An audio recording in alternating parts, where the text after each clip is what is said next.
बिल्कुल नहीं बोल सकता, उसी जाके ड्रामे बंद करा दे।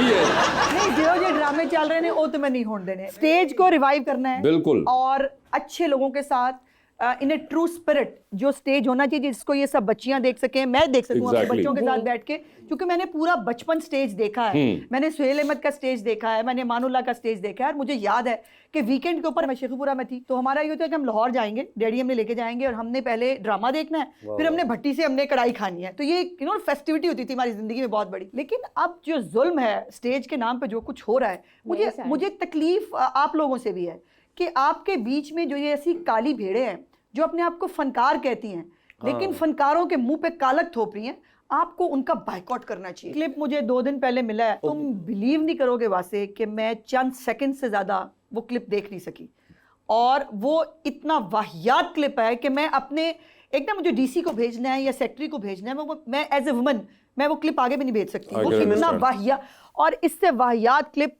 नहीं हो सकता। हमारी एक मीटिंग भी हुई, मुझे उसमें कहा गया कि जी वो ऑडियंस नहीं आएगी। मैंने कहा जो ऑडियंस ये देखने आना चाहती है ना वो ना आए, बेशक वो ना आए। एग्जैक्टली। ये हमें इन बच्चों को जो आम पब्लिक है उसको तफरीह देनी है, मुझे तबाश बीनों को तफरीह नहीं देनी। ये हमने सबने एग्री किया है, सबने फिर जाके मशवरा भी दिया कि ऐसे बेहतर होना चाहिए। जैसे ठाकुर साहब, मैं, विकी भाई, जितने भी लोग गए थे, ठाकुर साहब तो हमारा एक वो कर रहे हैं, हमने बाकायदा उनसे क्लासेस शुरू कराई हैं। देखिए जो स्टैंड अप कॉमेडी है ना, इस वक्त दुनिया में सबसे ज़्यादा स्टैंड अप कॉमेडी जो है वो हो रही है, और हमारे पास बहुत कम लोग हैं स्टैंड अप कॉमेडियंस, तो हमें वो डेवलप करने की ज़रूरत है। हमारे बच्चों में बहुत टैलेंट है, उनको एक प्लेटफॉर्म देना है। जब देखिए अच्छे पढ़े लिखे घरों के बच्चे बच्चियों को भी पता चलेगा ना कि ये फील्ड भी शरीफ और आम लोगों के लिए है, तो लोग उसमें एंटर करेंगे। जब आपने इसको स्पेसिफिक एक क्लास के लिए कर दिया है, फिर जाहिर है फिर क्यों आएंगे, और नहीं आना चाहिए। अगर आज के ज़माने में मेरी बच्ची या बच्चा कहे कि जी मुझे थिएटर करना है, मैं कभी ना करने दूँ इन हालात के अंदर, और यही बाकी माँ बाप भी कर रहे हैं, बिल्कुल ठीक कर रहे हैं। बिल्कुल, और आपको एक तमीज़ का जाविया खींचना पड़ता है और आपको उसके अंदर रहना पड़ता है, वरना ये जो बात एक आम तौर पे आजकल बहुत एक प्रोपोगेट की जाती है कि जी वो फ्री स्पीच और फ्री वो, तो ये नहीं होता। आपको हमेशा एक दायरे के अंदर रह के हमारी सोसाइटी के मुताबिक करना पड़ता है, और उस दायरे का आप तयन करने के लिए ऑफकोर्स एक पहले डिबेट करें, मगर तयन होना बहुत ज़रूरी है, वरना तो आप कल को ये कहेंगे कि भाई वो हेरोइन बेचने वाले को क्यों पकड़ते हैं, वो आपकी अपनी फ्री विल है, अपनी मर्जी से ले रहा है, तो आप ऐसा नहीं कर सकते। उन्होंने बोला इसका सैड आउटकम ये कि जो अच्छी एजुकेटेड फैमिलीज के लोग बिल्कुल हैं ना, उनका टैलेंट फिर घर पे ही रह जाता है। बिल्कुल, क्योंकि फैमिलीज नहीं आपको इजाजत देंगी, कौन देंगे? मैं आपको देखिए, मैं थिएटर कर रहा हूँ, अब जो आपके आने से जो बेहतर हुआ, मैं आपको बार बार इसलिए कह रहा हूँ कि अभी जैसे तमाशील में ड्रामा लगा हुआ है, आप आके देखें, अगर एक भी कोई जूम एनी बात या कोई ऐसा गाना हो तो आप थिएटर भी बंद कर सकते हैं। बहुत अच्छा हो गया। नहीं, मैंने वो जो जिस क्लिप का कह रही हूँ ना, मैंने उसको मैं भिजवा तो नहीं सकी वो क्लिप, बट मैंने उसको जनरली डीसी को, चूंकि उसके पास पावर है बंद करने की, उसकी मैंने अपने सेक्स आपको कहा, मैंने कहा कि अगर इस थिएटर को होता पता क्या है, आप बंद कर देंगे 2-4 दिन बाद अंडर द टेबल सेटलमेंट होगी, और उसके बाद थिएटर भी वही है, वो खातून भी वही है, वो सब कुछ वहाँ है। तो मैंने कहा अगर ये खातून दोबारा मुझे स्टेज पे नजर आई और अगर ये थिएटर दोबारा खुला, मुझसे बुरा कोई नहीं होगा, ये थिएटर अब किसी बात से खुलेगा। ये कोई तरीका है? आप क्या कर रहे हैं? आप तबाही कर रहे हैं सोसाइटी की। लेकिन उसमें आपको लगता है कि ऑल्टरनेटिव भी कोई देना चाहिए, जैसे कि जो आर्टिस्ट हैं अगर उनको बंद कर दिया जाए तो वो कुछ ना कुछ और तो करेंगे। हम बंद नहीं करना चाहते, हम चाहते हैं आर्टिस्ट वो आर्ट प्रेजेंट करे जो आर्ट है। अब ये घटिया हरकतें और ये गंदे गाने ये आर्ट नहीं है, वो अपने आप अपनी तस्वीर करें, हम खोल दें, लेकिन गंद मचाने की इजाजत क्राफ्ट और सोच लेना आपके पास, आप जाके वो देख सकती हो।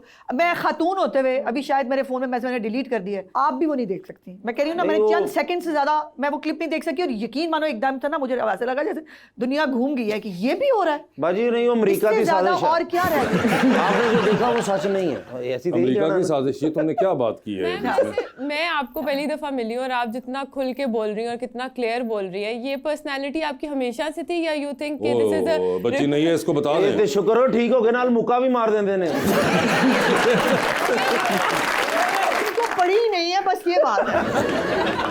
इनकी स्टेटमेंट्स तो मुझे पता है और देखा भी है। बेटे मैं हमेशा से ऐसी हूँ। लेकिन आप कॉलेज में, यूनिवर्सिटी में इसी तरह थी या फिर ऐसी थी? हमेशा से ऐसी हूँ। एक तो मैं फेक नहीं कर सकती, जो मैं हूँ मैं वो ही हूँ। ये जरूर है कि अब मिनिस्टर बनने के बाद थोड़ा सा सेंटेंस को बहुत सोच समझ के डेवलप करना पड़ता है, बिकॉज मेरा स्टेटमेंट अब गवर्नमेंट को रिप्रेजेंट करता है, तो वो मुझे थोड़ा वो, बट अदरवाइज मुझे कोई कहे कि मैं कुछ और बन जाऊं जो मैं हूं नहीं, वो मैं मेरे से हो नहीं सकता। शुरू से ऐसे ही चल रही है वो, हाँ। चाहे हुकूमत में हो या वासे को बड़ा अच्छा पता है, बहुत सालों से पता है। आपने अभी कहीं बयान दिया कि छोटे मियाँ साहब ने अमेरिका को एब्सोल्युटली नॉट कह दिया है। हाँ बिल्कुल। अच्छा, आपने ये कह ही दिया। देखिए ना, जो हमारे एटमी प्रोग्राम के ऊपर, जो हमारे मिसाइल टेक्नोलॉजी के ऊपर हमारे पे सैंक्शंस लगाने की बात करे और हमें कहें कि वो नहीं होना चाहिए, तो इसको कहते हैं एब्सोल्युटली नॉट। हम एक सॉवरेन कंट्री हैं और हमें अपने एटॉमिक प्रोग्राम की हिफाजत करनी आती है और किसी की डिक्टेशन हम नहीं लेंगे। मगर अज़मा जी, ये तो बड़ा मसला पड़ जाता जब ये हम कोई गुलाम है? ओए हो, ये लाइन पहले भी कहीं सुनी हुई है। या अल्लाह, या अल्लाह। वेलकम बैक जी रबानिया। ईशा, आप कंटेंट क्रिएशन करती हैं, आजकल तो ब्लू टिक का काफी सीन चल रहा है, तो आपको लगता है कि उससे कोई क्रेडिबिलिटी बढ़ती है या नहीं बढ़ती? नहीं, आई डोंट थिंक सो। जब से उसकी वो सब्सक्रिप्शन और वो शुरू होगी तो आई डोंट थिंक उसकी अब इतनी कोई ज़रूरत या क्रेडिबिलिटी है। प्लस आई थिंक कि आपको कंटेंट मैटर करता है कि आप क्या क्रिएट कर रहे हो और वो कितना ऑडियंस तक पहुंच रहा है, यू नो, उसमें आपका मैसेज है, वो मैटर करता है। I think blue tick matter मेरा एक बहुत बड़ा ऑब्जेक्शन है, जो कंटेंट हम इस वक्त दिखा रहे हैं उसको कंटेंट कहते हैं? मतलब आपने फैमिली के नाम के ऊपर मतलब क्या क्या चवलें मारी जा रही हैं यूट्यूब के ऊपर, और मैं जब उसके मिलियंस में व्यूज देखती हूँ मेरा सिर घूम जाता है किसी। और मैंने एक वो देखा, एक वो लड़का जो है वो जबरदस्ती, वो उसकी नई नई शादी हुई है, वो लड़की मुंह पे हाथ रख रही है, उसकी बीवी, वो कह रहा नहीं नहीं हाथ हटाओ, मैंने व्लॉग कर रहा हूँ मैं। एक जो है उसकी वो भाई का जनाजा है, वो जनाजे के ऊपर व्लॉग बना रहा है। नॉनसेंस। इसको कंटेंट कहते हैं? Is it a content? गाली देना, किसी की तज़हीक करना, दिस इज अ कंटेंट।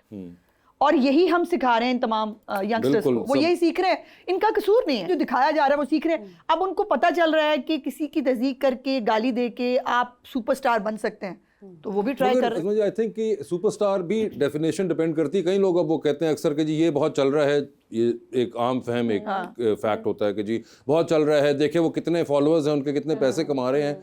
बात नहीं आती पैसे तो फिर आप और भी बहुत से काम करके कमा सकते हैं, आप वो नहीं करते ना, क्योंकि आपकी सर्टेन ट्रेनिंग आपको कह रही होती है। पैसे कमाने पे कतई इतराज नहीं, कंटेंट कम से कम रीजनेबल तो रखें। मेकअप कर दिया है बीवी का, वो मुझे कोई गंजा हो गया है, उसके लिए टब में बैठ गए हैं हम पानी।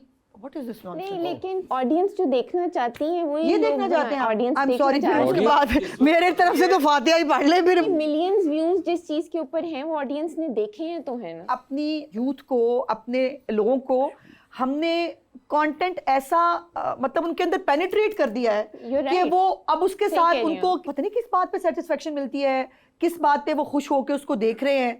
मेरी अगर आप कोई सीरियस बात कर लें, आप कोई ढंग की बात कर लें, आप कोई प्रोग्रेसिव बात कर लें, आप देखें उसके व्यूज नहीं होंगे। नहीं होंगे, नहीं है ही नहीं। एक दफा बात हमारी पहले हुई भी थी आपके साथ ही एक शो पे। आप कोई भी एजुकेशनल वीडियो बनाते हैं या आप कोई भी ऐसा कंटेंट बनाते हैं जो कि प्रोग्रेसिव है, उसके ऊपर पीपल आर नॉट इंटरेस्टेड। आप डांस करके टिकटॉक पे पोस्ट करें, जो कि ऑब्वियसली मेरा कंटेंट वो नहीं है, मैं तो हूँ ही नहीं टिकटॉक पे, लेकिन आप देखें टिकटॉकर्स के व्यूज। सोसाइटी का भी तो एक आपका अगर एक इंटेलेक्चुअल लेवल या एस्थेटिक लेवल फिर हमें नीचे आ गया है, सोचना चाहिए एज ए कॉम कि ये इंटेलेक्ट लेवल हो गया हमारा, हम यहाँ आ गए कि अब हमें कोई ढंग की बात करना हमारे लिए अच्छी खबर इज नो न्यूज। बिल्कुल। अब मसाला, कोई स्पाइस, कोई फसाद, वो तो वो बहुत अच्छी खबर है। सबको एक आजकल बड़ा होता है कि जी वायरल हो गए हैं, किसी तरह बता दें वायरल हो जाएं। अगर आप आइडलाइज वायरल होने को कर रहे हैं तो वायरल होना तो मेरे ख्याल से सबसे आसान काम है। नहीं, लेकिन मासिक भाई आप ये भी देखें कि वो लोग जो वायरल होने के ऊपर भाग रहे होते हैं, उनका फिर जो स्पैन होता है टू स्टे, ये एक लॉन्ग टर्म वो ना, ये थॉट प्रोसेस किसी ने ट्रांसपोर्ट नहीं किया हुआ आप लोगों को कि आपने लॉन्ग टर्म कैसे खेलना है। सब जो है वो सोने की मुर्गी को भी हलाल करना चाहते हैं। जितनी जल्दी वायरल होता है वो उतनी जल्दी डाई आउट भी हो जाता है। Actually this is a shortcut, बिल्कुल, मशहूर होने के लिए भी और पैसे कमाने के लिए भी, और इसीलिए इसको हर बंदा फॉलो करना चाहता है। मुझे ये लगता है कि it's also because we have a lot of free time on our hands. जिसका शॉर्टकट है ना। हाँ जी, आप 9 से 5 की नौकरी नहीं करना चाहते, क्योंकि 9 से 5 की नौकरी के लिए 7:30 बजे उठना पड़ेगा, उठ के तैयार होना पड़ेगा, फिर दफ्तर जाना पड़ेगा, फिर 5 बजे तक काम करना पड़ेगा, वो हमें नहीं करना। मैं आराम से 12 बजे उठूंगी, उठ के मैं जरा तैयार हो जाऊंगी और उसके बाद मैं मतलब कोई भी वाहियात किस्म का कोई भी एक अपनी तरफ से गाना लगा के उसको मैं नाचने लग जाऊंगी, बस ठीक है। 2 घंटे में देखो मिल गए ना पैसे। और माशाल्लाह क्रिएटिविटी इतनी जबरदस्त हुई थी कि एक अल्लाह पूछे उस बॉबी देओल को जिसने वो गिलास सर पे रख के डांस किया था। पूरा पाकिस्तान जो सोशल मीडिया के उसमें से 80% लोगों ने ट्राई कर छोड़ी। कितने गिलास टूटे हैं आप लोगों ने कभी सोचा है? अम्मी का सारा जहेज आप लोगों ने खराब किया है उस एक गिलास के चक्कर में, वो एक डांस हमें ले डूबा है। और आपने कितने तोड़े भाई? मेरे से तो भाई हुआ ही नहीं। ट्राई किया था फिर टूटे टूटे ही होंगे ना। नहीं, मैंने प्लास्टिक वाले जब ट्राई ट्राई किया। किया तभी टूटे होंगे। ये इन्फ्लुएंसर्स और कंटेंट क्रिएटर्स की रिस्पॉन्सिबिलिटी है कि आपकी जो पब्लिक है उसको एजुकेट भी करें, ऐसा कंटेंट भी बनाएं जिनको देखने की आदत पड़े, जो इन्फॉर्मेशन हो जिसमें कोई पॉलिशिंग, कुछ जिसमें आपकी कॉम की हो, लोग कोई देखें, exposure हो, कोई grooming एक्सपोजर हो, हो। लड़कियां देख रही हैं वैसे तो एक कोई चीज़ नहीं, मैं- अब तो तुम हो। देखो नमाज, उम्रा, ये सब भी जी, ये ये उसके भी लिए। commercial- अच्छा, मैं भी थोड़े दिन पहले उम्रा करके आई हूँ, तो मैंने कोई लंबी चौड़ी तस्वीरें नहीं खींची, तो मुझे सबने कहा कि आपने कुछ भी, मैंने कहा भाई वहां जाके उस वक्त दिल चाहता है कि परवरदिगार की ज़ात के सामने या आप मस्जिद नबी के अंदर जाकर आप वहाँ पर अपने लिए आफियत मांगे और अपने लिए भलाई की बात। मैंने रात को देखा है कि सामने खाना काबा था, इधर एक खातून बैठी हुई थी, पीछे से उनके मियाँ आए, उन्होंने वेडिंग एनिवर्सरी का गिफ्ट दिया उनको सामने बैठ के, और ये मैंने खुद देखा रात को। और मैंने उसके बाद सोचा कि इसका मतलब ये करने यही गए थे, ये यही करने गए थे ना, यकीन ये तो आ खाना गया। काबा को इसलिए इस्तेमाल करने के लिए गए थे। अनफॉर्चुनेट है, मतलब ये इसको बड़ा मतलब बात करें, इससे तकलीफ ज्यादा दे। सैड और तकलीफ दे। वो नहीं हो सकता। आपके पास जो भी कोई एक्सक्यूज है उसकी कि हम पॉजिटिविटी फैला रहे हैं, ये एक इलॉजिकल और स्टूपिड एक्सक्यूज है। आप नहीं अपने रिलीजियस उसको इस तरह के उसके लिए यूज़ कर सकते। एक बहुत एक सेक्रेडनेस है उस जगह की, आप खुदारा उसको अपने इंस्टाग्राम और उसके लिए यूज़ ना करिए प्लीज़।